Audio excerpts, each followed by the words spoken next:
Good morning guys. Nag-overnight fishing tayo. Magandang umaga. Nag-overnight fishing tayo sa semi-spot natin dito sa Santa Cruz, Ilocos, sa Pinipin. Bait and weight lang guys. Maganda naman yung kagatan ng magdamag. Ito at low tide na. Ito yung mga set namin. Ayun nga pala si Chubby, kasama na naman sa ating fishing adventure.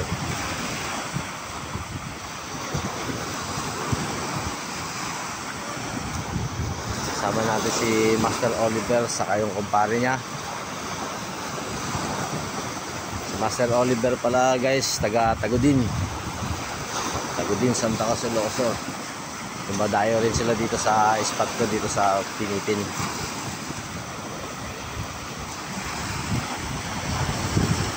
Dahil sa low tide guys, itong dalawang rod natin, pumunta pa ako doon sa gitna-gitna ng konti. Doon ako nagtapon guys, para mapabutan natin yung malalim na part ng dagat.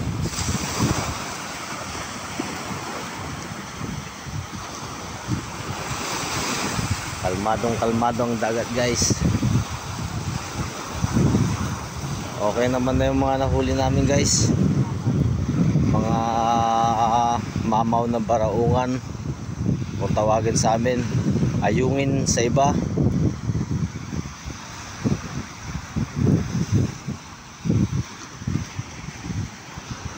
Ito, medyo kalat-kalat na yung mga gamit namin. Bahin pala natin guys, salted hipon sa kapusit. Tapos ito, meron tayong umang. Naubos na yung umang natin guys eh. Maganda-ganda yung tawiran nun. Mamaya ko na lang i-update yung guys, na daganan yung mga huli natin, or ipapakita ko na pala para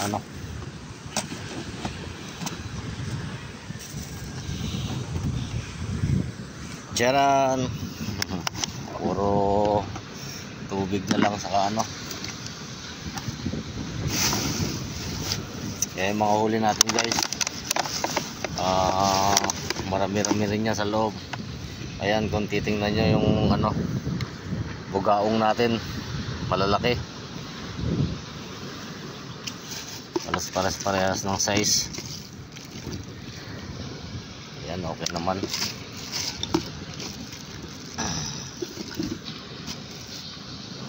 Malalaki ang bugaong dito guys sa spot ko, pero night fishing lang.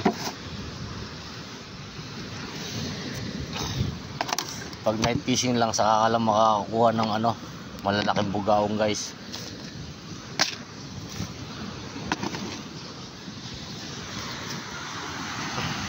Okay guys, update na lang kung may madali yung dalawang fishing rod natin na tinapon ko sa malayo.